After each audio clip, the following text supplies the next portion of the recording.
My name is Diane Richardson, 41 years old now, living in Atlanta, Georgia. I'm the CEO of Richardson Consulting Group, owner of multiple properties, captain of my own destiny. And the best part, this empire I built. It's got my name on every brick, every contract, every victory. But 3 years ago, I was sleeping on my sister Vanessa's pull-out couch, crying into a pillow that smelled like her kid's grape juice and my own desperation. The text came through while I was signing papers to close on my third investment property. Baby, I made a terrible mistake. Can we talk? 3 years. It had been 3 years since Marcus told me I was expired goods at 34 years old. I set down the Mont Blanc pen, the one I'd bought myself after closing my first $1 million consulting contract, and stared at my phone screen. The conference room at Bailey and Associates law firm fell quiet, like even the walls were waiting to see how I'd react. My lawyer, Sandra, raised an eyebrow but said nothing. She knew enough about my story to understand this wasn't just any text. Marcus Turner. The name sat there on my screen like a ghost trying to resurrect itself. Once upon a time, seeing those 11 letters would have sent my heart racing, palms sweating, mind spinning with possibilities. Now, I felt the same mild amusement you get when you find a $20 bill in an old coat pocket, unexpected but not life-changing. My fingers hovered over the phone for a moment, not to respond, Lord no, but to screenshot. Some things need to be documented, if only to remind yourself how far you've come. Everything all right, Ms. Richardson? Sandra asked, sliding the property deed across the mahogany table. Better than all right, I said, picking up the pen again. Just the past trying to crawl into my future. The phone buzzed again. Another message from Marcus. I know you're reading this. Please, Diane, I need to explain. Need. That word almost made me laugh out loud right there in that pristine law office. Marcus Turner talking about need when he'd once told me I was unnecessary baggage holding back his empire. The audacity of men who think time erases cruelty. I finished signing the papers, each signature a small victory. Diane Richardson, managing member. Diane Richardson, sole proprietor. Diane Richardson, nobody's fool anymore. Sandra congratulated me on the acquisition, we shook hands, and I walked out of that office holding papers worth more than Marcus's entire net worth at his peak. Not that I was counting, except I absolutely was counting, and it felt divine. The parking garage elevator hummed as I descended to my car, a modest Toyota Camry because real wealth whispers, it doesn't scream. That was a lesson Marcus never learned with his leased Tesla and rented lifestyle. My phone kept buzzing in my purse like an angry bee demanding attention. 5 more texts by the time I reached my car. I heard about your success. You deserve it. Brittany was a mistake. You were right about her. I'm different now. I've grown. Can we at least talk, for old time's sake?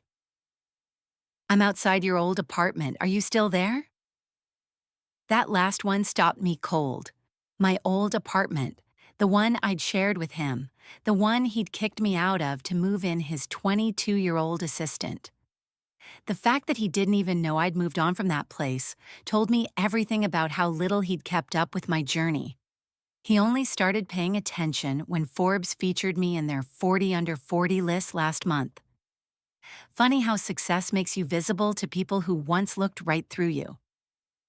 I climbed into my car and immediately called Keisha, my business partner, and the closest thing to a sister I had besides my actual sister. Girl, you're not going to believe what just happened, I said as soon as she picked up.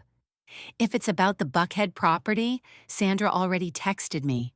Congratulations, baby. We really did that. No, well, yes, that too, but Marcus just texted me. The silence on the other end was so long I thought the call had dropped. Then Keisha's voice came through, low and dangerous. Marcus, as in Marcus, who said you were expired, Marcus? Marcus, who took your money and ran, Marcus, that Marcus. The very same. He's blowing up my phone talking about making mistakes and needing to talk. Keisha's laugh was sharp enough to cut glass. The man who couldn't be bothered to pay you back the $50,000 you invested in his company suddenly needs to talk? After his business went belly up and his little girlfriend left him for that football player? That's rich. He's outside my old apartment. He doesn't even know I moved. Of course he doesn't. Men like that only see you when you're serving them or when you're surpassing them. And baby, you have surpassed him in every way that matters. I put her on speaker and scrolled through the messages again, each one more desperate than the last, like watching someone slowly realize they'd thrown away a winning lottery ticket. The cologne he used to wear, Tom Ford Oud Wood, I could almost smell it through the phone. That scent used to make me weak, made me forgive things I shouldn't have forgiven, overlook things that should have been deal breakers. Now it just reminded me of the 10 years I spent building someone else's dream while mine collected dust. You gonna respond? Keisha asked. Eventually, but not how he expects. Good. Make him wait like he made you wait for everything. For commitment, for respect, for basic human decency. After we hung up, I sat in my car for a moment, engine running, air conditioning, fighting against the brutal Atlanta humidity. Through the parking garage opening, I could see the city skyline, all those glass towers reaching toward the sky like fingers grasping for something more. I used to look at those buildings and see Marcus's future office, our future together. Now I saw them for what they were, just buildings. The real monuments were the ones we built inside ourselves. If you're watching this right now, wondering how someone goes from sleeping on their sister's couch to signing papers on investment properties, from being called expired to being featured in Forbes, I need you to understand something. The journey between those 2 points wasn't pretty. It wasn't inspirational quotes and vision boards, though Lord knows I tried those too. It was ugly crying in the shower so my nephew wouldn't hear. It was applying for jobs with a master's degree and getting rejected from entry-level positions because I'd been out of the workforce too long playing support system to someone else's dream. It was learning that sometimes the biggest blessing comes disguised as the worst betrayal. But to really understand why Marcus's desperation meant nothing to me, why his texts were just words on a screen from someone who'd become a stranger. You need to know what I gave up for that man. You need to understand the depth of investment I'm talking about. Not just the $50,000, though that money could have been my down payment on a house, could have been my own business startup fund, could have been a lot of things.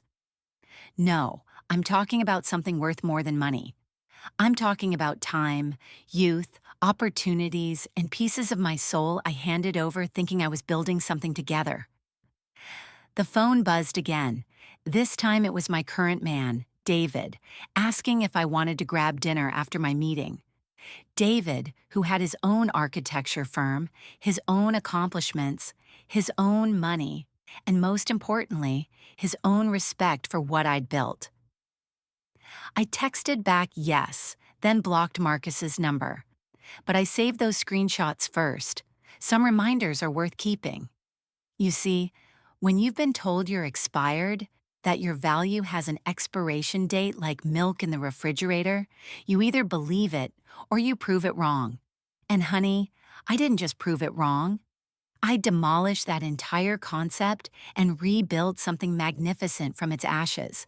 But I'm getting ahead of myself. Let me take you back to when I thought Marcus Turner was my forever. The first time I saw Marcus Turner, he was wearing a wrinkled white shirt with a coffee stain on the sleeve, serving lattes to people who barely looked at him. It was October 2010 at the Atlanta Business Innovation Summit, one of those networking events where everybody pretends their startup is the next big thing while secretly hoping someone, anyone, will validate their dreams. I was 28, a junior marketing manager at Coca-Cola, wearing my best Ann Taylor suit and feeling like I'd finally made it.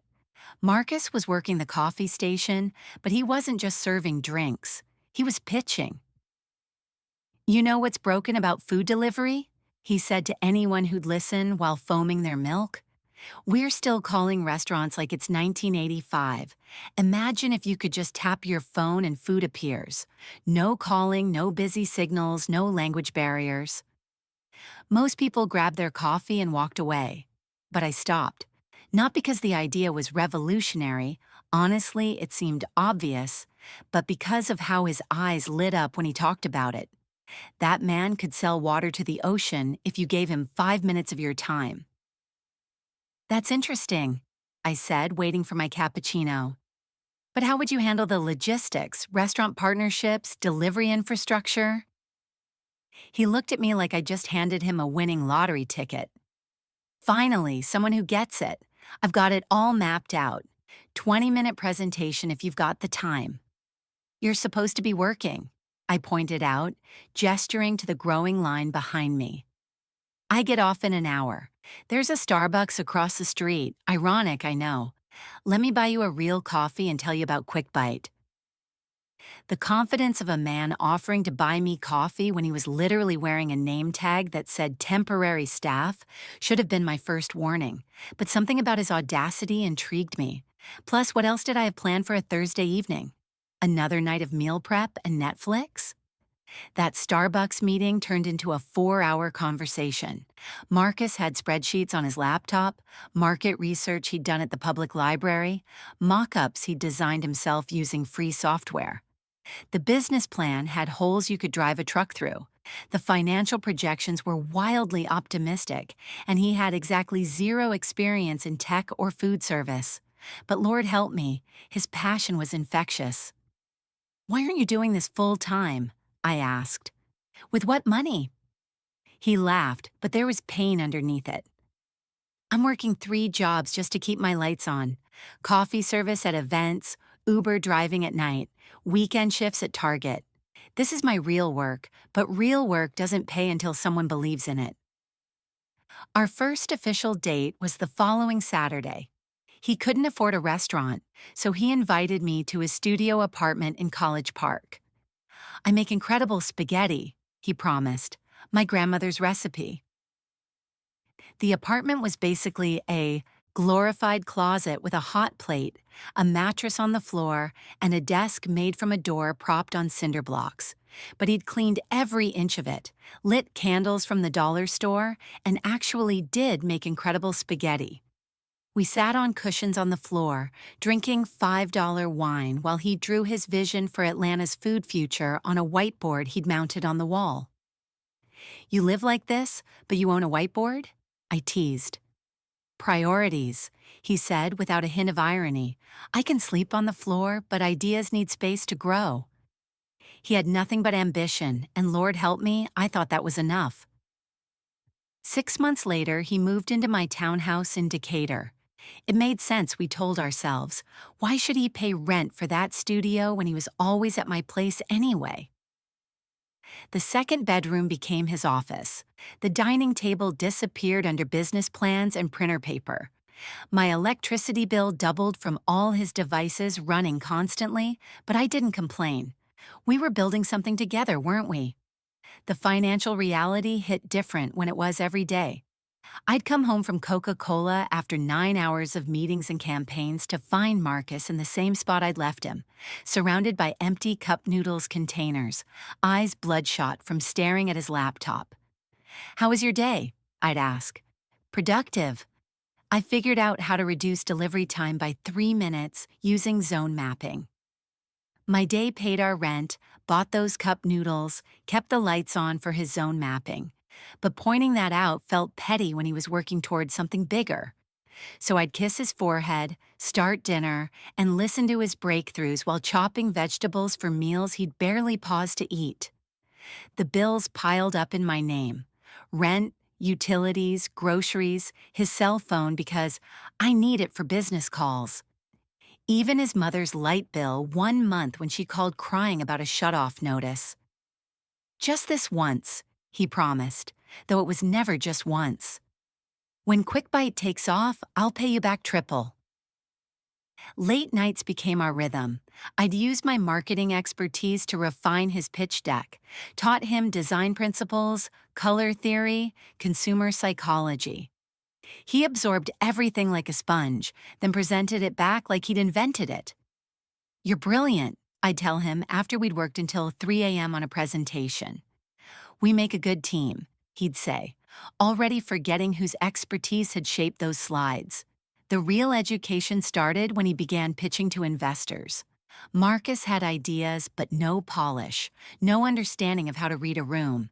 His first pitch meeting, one I'd arranged through my network, was a disaster. He talked too fast, got defensive when questioned, even argued with a potential investor about market size. "They don't get it," he fumed in the car afterward. "No, baby, you didn't sell it," I said gently. "Let me teach you." For weeks, I coached him on presentation skills, posture, eye contact, when to pause for effect, how to handle objections without getting emotional. We did mock pitches where I played different investor personalities: the skeptic, the technical expert, the money guy who only cared about returns. My college roommate's father is a venture capitalist, I mentioned one evening after his 15th rejection email. "Richard Blackstone. He's based in Charlotte, but—" "You know Richard Blackstone?" Marcus sat up like I just revealed I knew Jesus personally. "The Richard Blackstone who funded TechFlow and Streamline?" "Stephanie's dad, yes. We spent Thanksgiving at their house junior year." "And you're just now mentioning this?" The accusation in his voice stung. "You said you wanted to earn investment on merit, not connections." "That was before 17 rejections, Diane. Make the call." 17 rejections turned into 20, then 25. Even Richard Blackstone passed, though he did it kindly and offered feedback. Marcus spiraled into depression, spending days in bed, curtains drawn, laptop closed. I'd come home to find him in the same pajamas, having moved only to get water or use the bathroom. "Maybe it's a sign," he said one particularly bad night. "Maybe I'm not meant for this." I held him while he cried, ran my fingers through his hair, whispered encouragement until my throat was raw. "You're meant for this. We just haven't found the right investor yet." Meanwhile, I'd been promoted to marketing director at Coca-Cola. The salary increase meant I could cover our expenses easier, but it also meant longer hours, more responsibility, less energy for midnight business plan sessions. My family started noticing the strain. "That boy is using you." Mama pulled me aside at Thanksgiving while Marcus charmed my aunts with quick bite promises in the living room. "2 years he's been unemployed, living off you like you're his mama." "You don't see his vision like I do," I defended, though the words tasted stale. "He's building something revolutionary." "With your money," Mama shot back. "What's revolutionary about that?" The breakthrough came in March 2013. A small angel investor group showed interest but wanted the founders to have skin in the game. $50,000 to match their 100,000 seed funding. "We don't have 50,000, Marcus said, pacing our living room. "I have my 401k, I heard myself say, "and I could get a personal loan for the rest." "Baby, I can't ask you to do that." But he didn't say no. He didn't refuse. He just waited while I talked myself into it, convinced myself this was our future, our investment, our dream. The paperwork I signed was in my name. The loan, the 401k withdrawal penalty, all of it. But the company documents? QuickBite LLC had only one name on the founding papers: Marcus Turner, CEO. "It's cleaner for investors," he explained. "Too many cooks in the kitchen makes them nervous, but you know this is ours." When the funding came through, we celebrated with champagne I bought and Chinese takeout I paid for. Marcus livestreamed the moment on Facebook, talking about how I did it and I never gave up, and I always believed in my vision. We. The word disappeared from his vocabulary that day, replaced by I, me, mine. In every interview, every post, every conversation, the story became about a solo founder who hustled his way from nothing.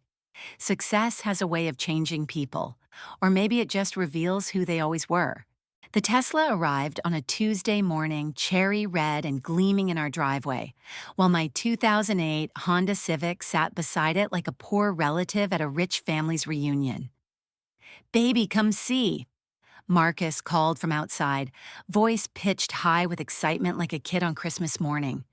He was standing next to the car holding the key fob up like a trophy, already live streaming the moment for his growing Instagram following. QuickBite had hit its first million in revenue the month before. The app launched in Atlanta in summer 2013, starting with just 50 restaurant partners. By fall, we had 300. By winter, we were expanding to Athens, Augusta, and Savannah. The numbers Marcus used to sketch on napkins were becoming real. Deposits hitting the business account with beautiful regularity. "Isn't it beautiful?" He ran his hand along the hood, already in love with his reflection in the paint. "It's nice," I said carefully. "But didn't we talk about paying off the loan first?" The loan, my loan, the $50,000 I'd borrowed against my future to make his present possible. "Diane, baby, you've got to understand image in this business. When I pull up to investor meetings in this, they know QuickBite is serious. This car is an investment." An investment, not like the money I'd invested, apparently, which was just an expense to be dealt with later, always later. The Buckhead penthouse came next. 28th floor with floor-to-ceiling windows overlooking the Atlanta skyline. Marble everything. A kitchen with appliances that cost more than some people's cars. Marcus signed the lease without discussing it with me. "I need you to co-sign," he said casually over dinner one night, sliding papers across the table between our pad thai containers. "The landlord wants 2 signatures." "Marcus, this is $8,000 a month. My mortgage on the townhouse is $1,200. Which is why we're selling the townhouse. That's my townhouse, in my name, that I bought before I met you." He looked at me like I was speaking a foreign language. "We're building an empire, Diane. Empires aren't built in Decatur. They're built in Buckhead. Image matters." I wanted to suggest investing in property instead of renting, building equity instead of burning money. But his face had that closed-off look that meant the discussion was over before it began. So I co-signed, watched my carefully built credit become tied to his ambitions, and put my townhouse on the market. His wardrobe transformed overnight. Gone were the Target clearance rack specials, replaced by Tom Ford, Armani, Versace. $3,000 suits while I still shop Nordstrom rack sales. He'd stand in our walk-in closet, his side bulging with designer everything, mine looking exactly as it had for years, and not see the disparity.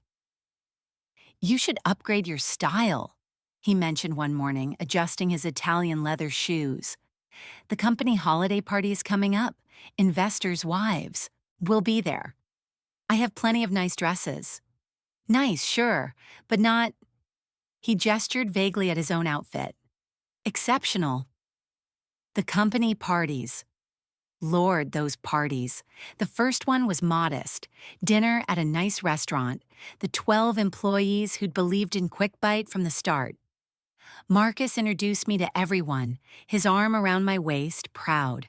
By the third party, when the company had grown to 50 employees, something had shifted. "This is Diane, my girlfriend," he'd say, like I was an accessory he'd picked up along the way, not the woman who'd spent hundreds of hours building the foundation his empire stood on. Never, "This is Diane who designed our first marketing strategy." Never, "This is Diane who taught me how to pitch." Never, "This is Diane who invested her life savings when nobody else would." Just my girlfriend, like that explained everything and nothing. The staff got younger with each hiring wave. Marcus had a theory. Young people understand apps. They bring fresh energy. 20-somethings straight out of college, eager and ambitious, willing to work 18-hour days for the promise of stock options and proximity to the founder. Then came Brittany, 22 years old, fresh from University of Georgia with a communications degree and legs that went on forever. Marcus hired her as his executive assistant without posting the position, without interviews, without asking me if I remembered her from somewhere. "Where did you find her?" I asked after her first day. She reached out on LinkedIn. "Smart girl. Reminded me of you when you were younger." When you were younger, I was 32. The comment started small. "You know that new Midtown gym has amazing classes. Sarah's wife lost 20 pounds on keto. Maybe we should get a nutritionist." "I'm the same size I was when we met," I pointed out. "Yeah, but we're not in our 20s anymore. Have to work harder to maintain." He said "we," but meant you. His new trainer came to the penthouse 3 mornings a week. His meals were prepared by a service that cost more monthly than I spent on groceries. His body became another product to be optimized, another asset to showcase. The wives' luncheons were the worst. Investor dinners where I'd sit next to women who hadn't worked in years, whose main accomplishment was looking good next to successful men. They'd talk about their Pilates instructors and their children's private schools, while I tried to explain my actual career at Coca-Cola. "How nice that Marcus lets you work," one said, patting my hand like I was a child playing dress-up. "Lets me work," as if I hadn't been working since before Marcus could afford his own coffee. My 34th birthday came on a Thursday. I woke up alone. Marcus had an early meeting. No card on the nightstand, no flowers in the kitchen. At work, my team surprised me with cake. My sister called. My mother sent a long text about how proud she was of me. From Marcus? Nothing. That evening, I came home to find him in his office with Brittany, their heads bent over his laptop. Her hand on his shoulder, she leaned in to see the screen. They jumped apart when I walked in. "Happy birthday, baby," Marcus said, too bright, too sudden. I was just... Brittany was reminding me we have reservations at Bacchanalia. Brittany was reminding him. His 22-year-old assistant was reminding him about his girlfriend's birthday. "Actually," Brittany smiled, all teeth and innocence, "I made the reservations. Mr. Turner's been so busy with the expansion." The dinners started after that. Business dinners, he said. Client meetings, investor updates, partnership discussions.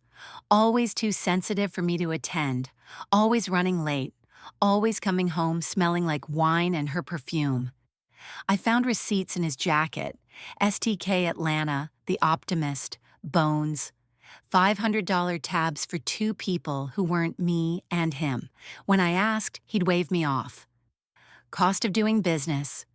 His phone became a fortress. Face down always. Password changed from my birthday to something I didn't know. Notifications silenced. Messages that made him smile in ways my texts never did anymore. "Who's that?" I'd ask. "Work stuff." At 11 p.m.? The grind doesn't stop, Diane. You know this. When I mentioned Brittany worked late a lot, he turned it around. "Don't be that woman, the insecure girlfriend who's threatened by younger women. It's not attractive." The Forbes 30 Under 30 article came out in November 2014. Marcus Turner, founder and CEO of QuickBite, revolutionary of food delivery, Atlanta's rising tech star. A full-page spread with his photo, his quotes, his vision for the future.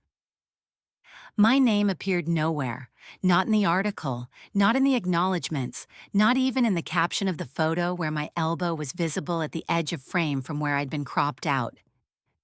"This is incredible, baby," I said, trying to be supportive despite the hurt. "I know, right? This is just the beginning. Wait until you see what's next." Christmas Eve, the company party at the Four Seasons, Marcus in his tux, me in a dress I'd bought myself because he forgot to pick up the one he'd promised. I watched him work the room, magnetic and confident, everything I'd helped him become. Then I saw them by the balcony, Marcus and Brittany, his hand on her lower back, whispering something that made her throw her head back and laugh. "Girl, when did he become like this?" my friend Tasha asked, appearing beside me with 2 glasses of champagne. She'd known us since the beginning, watched the whole transformation. I don't know, I admitted. But that was a lie. I'd watched it happen in real time, documented every red flag in my journal, felt each small betrayal like a paper cut that wouldn't heal.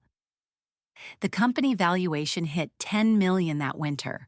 Marcus celebrated by buying a Rolex, booking a Vegas trip with the team that I wasn't invited to, and giving an interview where he said, "I built this empire from nothing. Just me, my vision, and my refusal to give up." I should have left then, but when you've invested so much, walking away feels like admitting defeat. I knew something was wrong when I saw my things packed in black garbage bags by the door, lined up like evidence at a crime scene. January 15th, 2015, 7:43 p.m. The details are burned into my memory because trauma has a way of making you remember things you'd rather forget. I'd stayed late at Coca-Cola finishing a campaign presentation, feeling good about my work, about my contribution to something that mattered. The parking garage had been empty except for security and the cleaning crew. My heels echoed in the concrete chamber as I walked to my Honda, thinking about what to make for dinner, whether Marcus would even be home to eat it. The elevator in our Buckhead building hummed its expensive tune as I rose to the 28th floor. Even before I turned my key in the lock, something felt different. The energy behind that door had shifted, like the apartment itself was holding its breath. Then I saw them. 4 black hefty bags slouched against the wall, bulging with what looked like fabric. My fabric. My clothes twisted and compressed behind cheap plastic, while his designer suits hung pristine in the closet we used to share. Marcus sat on our cream leather sofa in his navy Tom Ford suit, the one I'd helped him pick for his first television interview. His phone glowed in his hand, thumb scrolling with the practiced indifference of someone checking stock prices while Rome burned. He didn't look up when I walked in. "We need to talk." 4 words that never bring good news.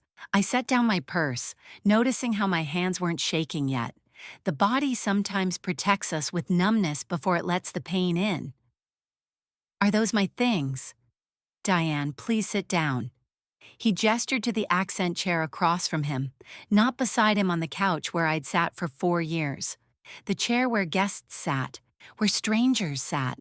Through our floor-to-ceiling windows, Atlanta sparkled like it was celebrating someone else's life. 28 floors below, I could make out a red Tesla parked in the visitor section. Brittany's blonde hair was visible through the windshield, her face illuminated by her phone screen, waiting. Marcus finally looked up, and his expression was the same one he used when firing employees. Detached, professional, already moving on to the next agenda item. "I've done a lot of thinking," he began, fingers steepled like this was a board meeting. "About Quick Bite, about where I'm heading, about what I need in a partner, and I've realized I've outgrown this relationship." Outgrown, like I was a starter apartment or training wheels on a bike. "You're not aligned with my vision anymore," he continued, each word clearly rehearsed. "We're in different phases of life. You have to understand, the CEO of a $10 million company has different needs than a struggling entrepreneur did." Different needs? My voice sounded strange, like it was coming from somewhere outside my body. "Marcus, we've been together almost 5 years. I've been here for everything. And I'm grateful for that." He cut me off with the smoothness of someone who'd practiced this interruption. "But gratitude isn't love. And honestly, Diane, this has been coming for a while." "Has it? Because this morning you kissed me goodbye. Last week we had dinner with your parents. You're still wearing the watch I gave you for Christmas." He glanced at his wrist, the Cartier I'd bought with my bonus while he bought himself a Rolex. "That was your choice. Nobody forced you to buy gifts, to invest money, to support me. You did that on your own." The words hit like individual slaps. Your choice, your choice, your choice. As if love was a business decision I'd made poorly. "So what is this really about?" I asked, though Brittany's presence 300 feet below us was answer enough. "Is it her?" Marcus stood up, walked to the window, hands in his pockets. The city lights outlined his profile, and for a moment I saw the struggling barista I'd fallen in love with. Then he turned, and that man was gone. Let's be honest, Diane. His voice dropped to something almost sympathetic, which was worse than cruelty. You're 34. In my world, in the world I'm building, that's expired goods. I need someone who fits where I'm going, not where I've been. Expired goods, like I was milk past my sell-by date. Brittany understands the lifestyle, she gets the ambition, she fits the image I need for QuickBite's next phase. She's 22, Marcus. Exactly. Fresh perspective, energy, potential. He said it like he was listing product features. You're tired all the time. You complain about the parties, the networking, the travel. You want stability, routines, all that traditional stuff. I want the $50,000 I invested in your company. That stopped him for exactly 2 seconds before his CEO mask slipped back on. That was an investment in a startup. Startups are risky. Sometimes you lose. Consider it tuition for the lesson in business. The casualness of it, dismissing my entire savings like it was spare change in a couch cushion, finally cracked something inside me. You're really doing this? After everything? You're actually standing here telling me I'm expired while your 22-year-old assistant waits in the parking lot? I already moved your things to your sister's, he said, checking his phone again. Vanessa knows you're coming. And yes, Brittany is moving in tonight. It's cleaner this way. No overlap, no confusion. No overlap. Like I was an employee being replaced, and he didn't want to pay double wages during the transition. I could fight this, I said quietly. The money, the apartment lease with my name on it, everything I contributed to QuickBite. Marcus smiled then, the shark smile he'd learned from those investor meetings I'd prepared him for. You could, but we both know I have the better lawyers now. Make this easy on yourself, Diane. Take the lesson and move on. I looked around the penthouse, at the art we'd chosen together. He'd paid, but I'd picked. At the kitchen where I'd cooked hundreds of meals he'd barely thanked me for. At the bedroom door hiding sheets that probably already smelled like her perfume. My car keys, I said, because even my Honda was parked in his assigned spot. In your purse. I had the valet bring it around front.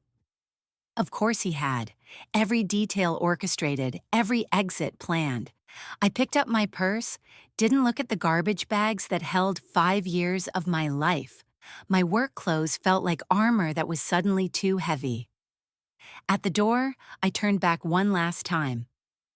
You know what the saddest part is, Marcus? I would have loved you poor. I did love you poor. But you only loved me useful. He was already back on his phone before the door closed. The elevator ride down lasted forever and not long enough.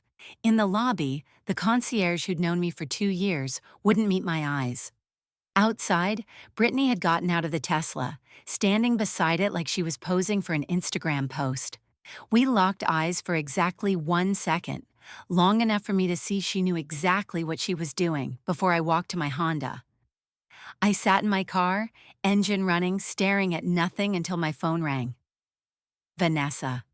Come home, she said simply. Just come home. The tears came then, hot and angry and endless. I drove to my sister's house with mascara streaming down my face, my career woman costume feeling like a joke, everything I'd built suddenly meaningless. That night, lying on Vanessa's couch still in my work clothes because I had nothing else to wear, I opened Instagram. Marcus had already posted, him and Brittany at Bones, the restaurant where we'd celebrated QuickBite's launch. New year, new chapter, new energy, the caption read. Already 47 likes. Already comments from people who'd eaten dinner at our table asking what happened. His public statement would come the next day. Diane and I have grown apart.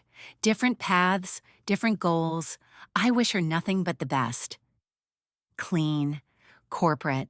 Like I was a press release he'd filed away. Rock bottom has a way of showing you who you really are. And baby, I was about to find out. The first month on my sister's couch, I ate my body weight in Ben and Jerry's and watched every season of Scandal twice, looking for instructions on how to handle powerful men who'd wronged you. February 2015 was a blur of crying jags and cookie dough. I'd wake up at 3 a.m. on Vanessa's pull-out couch, disoriented, reaching for Marcus in sheets that smelled like her kid's bubble bath instead of his Tom Ford cologne. My professional wardrobe hung in her hall closet, corporate armor with nowhere to march. I called in sick to Coca-Cola so many times my manager started sending wellness check emails. "This is pathetic," Vanessa announced on a Tuesday morning, yanking open the living room curtains. Light assaulted my eyes like judgment. "You're acting like somebody died." "Someone did die, the future I planned." "Girl, please." She pulled the blanket off me with the efficiency of a mother who'd raised 3 boys. "You know what you did for that man? You built him from nothing. You took a coffee server with a PowerPoint and turned him into a CEO. So my question is, why can't you do that for yourself?" "It's not the same." "Why? Because you don't have a penis? Because you actually have experience and education?" "Make it make sense, Diane." She threw a notebook in my lap, the kind her kids used for school. "You got 30 minutes to get dressed. Then you're going to sit at my kitchen table and write down every single thing you know about building a business. Because, baby, you just spent 5 years in the best MBA program money couldn't buy." The list was longer than I expected. Market analysis, pitch deck creation, investor relations, brand development, operation streamlining, strategic partnerships, financial modeling. Everything Marcus had put his name on, I'd actually done. "I know how to build $1 million business," I said out loud, staring at 3 pages of competencies. "No," Vanessa corrected, pouring coffee into a mug that read, "World's Okayest Mom." "You know how to build a $10 million business. You just let someone else take the credit." My first client came through pure desperation and a Craigslist ad. Roberto's Cocina, a family restaurant in Marietta, wanted to add delivery but didn't know where to start. The owner, Mr. Roberto, offered me $200 and all the empanadas I could eat to create a strategy. I sat in his dining room with my laptop, the same one I'd used to build Quick Bite's first marketing plan, and outlined everything: which delivery apps to partner with, how to optimize his menu for takeout, pricing strategies, packaging that would travel well. When I presented it, his wife started crying. "This is exactly what we needed. How do you know so much?" "I helped build Quick Bite," I said quietly, testing how the words felt. "Quick Bite? That food delivery app? You worked there?" "I helped found it. The marketing strategy, the operations model. That was me." Word spread through the Latino restaurant community in Atlanta like wildfire. Within 2 weeks, I had 3 more restaurants asking for help. My phone, the one Marcus used to pay for, became a business line. Vanessa's kitchen table became Richardson Consulting's first headquarters. The official LLC registration cost my last $500. I filed the paperwork myself at the Georgia Secretary of State's office, hands shaking as I signed my name as CEO. No co-founders, no partners, just Diane Richardson, sole proprietor. 6 months in, I'd saved enough to move into a 1-bedroom apartment in Brookhaven. Nothing fancy, no marble countertops or skyline views, but it was mine. My sister helped me move, which took all of 2 hours since I still had barely anything. "I'm proud of you," she said, setting down a box of office supplies. "You're doing it." "I'm trying." "No, you're doing. There's a difference." The game changer came through LinkedIn. Keisha Patel, a former Quick Bite employee who'd left right before I did, messaged me. "Heard you're consulting now. I have a client who needs what you're offering." That client was the Grandview Hotel Group, 12 boutique hotels across Atlanta looking to streamline their room service and restaurant operations. The contract was worth more than my annual salary at Coca-Cola. I can't handle this alone, I told Keisha over coffee. Then don't. Hire me. With what money? Pay me in equity. Make me a partner. I believe in what you're building. Keisha became my first employee and eventually my business partner. She brought 3 clients with her.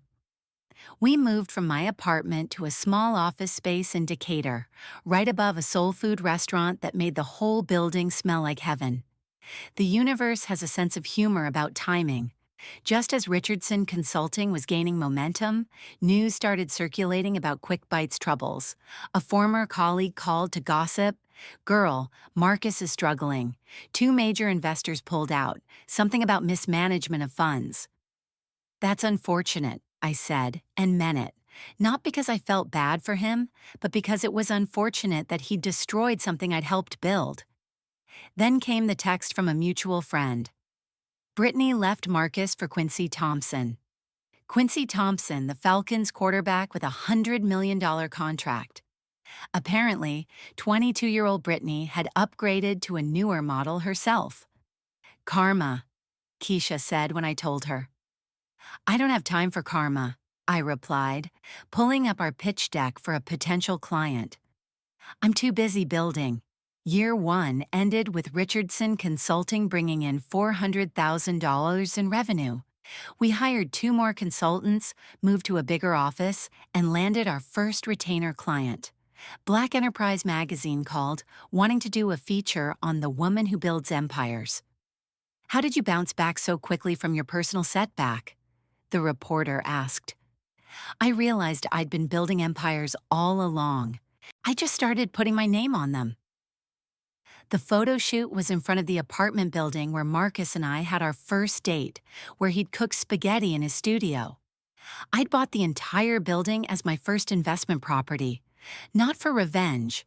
Real estate in that area was genuinely undervalued, but the poetry of it wasn't lost on me. Year 2 brought explosive growth.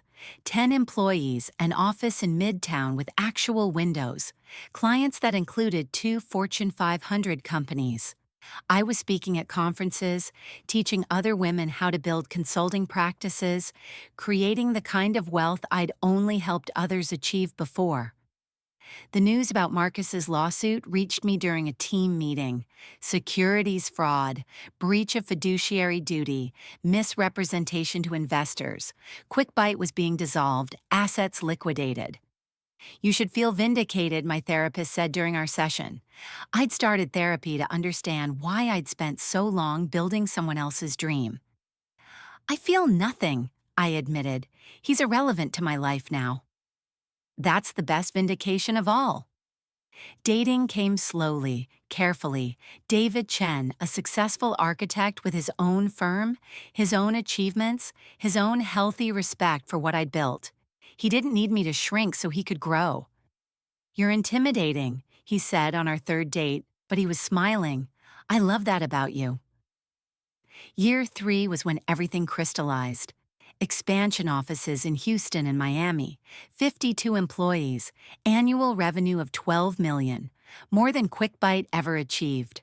The yacht wasn't planned, but when I saw her at the Miami Boat Show, 42 feet of elegant defiance, I wrote the check without hesitation. Diane's dream, painted in gold script on her hull. Marcus's mother called while I was reviewing contracts on the yacht's deck, the Miami sun turning the ocean into diamonds. Diane, honey, I wanted you to know Marcus isn't doing well. He's moving back home, trying to get back on his feet. That's unfortunate, I said, using the same tone I'd use for a weather report. I always thought you two would... Mrs. Turner, I wish your family well, but Marcus and I have no relationship. Take care. I hung up and blocked the number, not from anger, but from completion. Success is the best revenge, they say, but it's not about revenge when you're too blessed to be stressed. Sandra cleared her throat, bringing me back to the conference room where three lawyers were waiting for me to finish staring at my phone like it held the secrets of the universe. "Should we continue?" she asked gently, professional enough not to pry but human enough to recognize a moment when she saw one. "Please," I said, setting the phone face down on the mahogany table. But it buzzed immediately, vibrating against the wood like a heartbeat I didn't want to feel. Another text from Marcus. "I see you're doing well. I always knew you were special." Then another. "Brittany was a mistake. Young and pretty, but no substance. You're the only one who understood me." And another. "I heard about your success. Forbes, Black Enterprise, the expansion. We could build something amazing together." The messages kept coming while Sandra explained earnest money and inspection contingencies. My phone lit up with his desperation, each text more audacious than the last. "My experience plus your company equals empire. I know I hurt you, but that made you stronger, right? We're both single now. It's fate. Please, Diane, just one coffee." I excused myself to the bathroom, bringing my phone because I needed to witness this spectacular display of delusion in private. In the mirror, I saw a woman I barely recognized from 3 years ago, sharper cheekbones from personal trainer sessions I could actually afford, eyes that held boardrooms instead of apologies, an outfit that cost more than Marcus used to make in a month as a barista. The phone rang. Marcus calling now, probably thinking persistence was attractive instead of pathetic. I let it go to voicemail, then played it on speaker in that pristine bathroom. "Diane, baby, I know you're getting my messages. I'm outside your old office in Decatur. The soul food place downstairs said you moved to Midtown?" "That's amazing, baby. You always had that drive. Look, I made mistakes, but we're meant to be together. Call me back." I walked back to the conference room and finished signing papers for my third investment property, this one a mixed-use building with retail space below and apartments above. The kind of generational wealth my grandmother could only dream about when she was cleaning houses in Savannah. By the time I reached my office in Midtown, the one with floor-to-ceiling windows and my name on the door in gold letters, Keisha was already reading Marcus's messages on my phone, having grabbed it when she heard the constant buzzing. "This man really thinks he's doing something," she said, scrolling with the fascination of someone watching a car crash. "Listen to this one. I can teach you about scaling. I've been through the fire. Sir, you set the fire and then got burned in it." "What's his current situation?" I asked, powering up my laptop. Keisha's fingers flew across her phone. "LinkedIn says he's a strategic consultant, which means unemployed. Last post is about rising from the ashes. And Phoenix Energy. Comments are turned off, which tells you everything. Company? QuickBite's assets were liquidated 6 months ago. Investors got 20 cents on the dollar. 3 lawsuits still pending. And according to my source at the county clerk," she paused for dramatic effect, "he filed for personal bankruptcy in December. And he's living? With his mama in College Park. Remember that light bill you used to pay? Guess who's paying it now?" I pulled up his LinkedIn profile myself. The photo was 2 years old from before everything collapsed. His bio still said CEO and founder at QuickBite, like denial was a professional skill. His recent posts were a masterclass in toxic positivity, all "come back stronger" and lessons in resilience and building my next chapter. "You gonna respond?" Keisha asked. "Actually, yes." Her eyebrows shot up. "Diane, no, don't give him the satisfaction. Trust me." I walked out to our balcony, 17 floors up with Atlanta spread below like a promise kept. The afternoon sun hit the glass towers, turning them gold. I positioned myself against the railing, city skyline behind me, success literally framing my silhouette. The photo came out perfect. Professional blazer, natural hair styled in a power puff, the kind of glow that comes from sleeping well on high thread count sheets you bought yourself. I typed my response carefully. This number is expired too. Best wishes on your journey. Then I attached the photo, not the one I'd just taken, but one from last week on the yacht in Miami. Me in a white sundress, champagne in hand, ocean endless behind me, living my absolute best life without trying to prove it to anyone. Send, then block. Instagram, blocked. Facebook, blocked. LinkedIn, blocked. Email, blocked. Every digital door closed, locked, and the key thrown into the same ocean where I'd scattered the ashes of who I used to be. Now that's how you do it, Keisha said, having watched the whole thing. No cursing, no paragraphs of pain, just class and dismissal. My phone rang. David calling from Houston, where he was designing a new museum wing. How'd the closing go? He asked, his voice warm across the miles. Perfect. Got the property under asking. That's my mogul. Who are you texting? I saw you typing. Nobody important, just taking out some old trash. Good. Hey, I'll be back Friday. Want to try that new Ethiopian place? It's a date. After we hung up, I sat at my desk, the executive desk I'd bought myself, in the office I'd earned myself, in the business I'd built myself, and felt the weight of the journey. Not heavy anymore, just substantial. Real. My phone buzzed. Vanessa. Saw Marcus's mama at Kroger. She said he's been trying to reach you. Please tell me you didn't respond to that fool? I responded, then blocked him. That's my sister. Mama would be proud. Mama, she'd passed 2 years ago, right before the business really took off. But her words lived in my bones. A man who wants building ain't ready for building with. I hadn't understood it then. Young and convinced that love meant sacrifice. Now I knew better. Love meant partnership. Everything else was just labor. I looked around my office at the awards on the walls, the photo with my team at our Christmas party, the thank you cards from clients whose businesses we'd transformed. 12 employees had good jobs because of what I built. Their families had health care, stability, opportunity. That was legacy. That was empire. If you're watching this right now, maybe you know this feeling. Maybe someone told you that you were too much or not enough. Too old, too ambitious, too independent, too something. Maybe you poured yourself into someone who drank you up and asked for more. Maybe you built kingdoms for kings who couldn't even build sandcastles alone. Let me tell you something it took me 41 years to learn. Your worth isn't determined by who chooses you. It's determined by who you choose to become after they don't. Expired at 34? Honey, I was just getting started. Some wines get better with age, and baby, I'm vintage now. Full-bodied, complex, with notes of success and an aftertaste of divine vindication. My name is Diane Richardson. I'm 41 years old, CEO of Richardson Consulting Group, owner of multiple properties, captain of my own destiny. And the best part? This empire I built, it's got my name on every brick, every contract, every victory.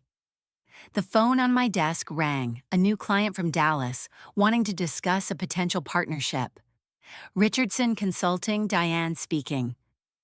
Ms. Richardson, we've heard incredible things about your work. I smiled, settled back in my chair, and got to work building someone else's empire. But this time, they'd pay me what I was worth, and trust me, honey, that number, it never expires.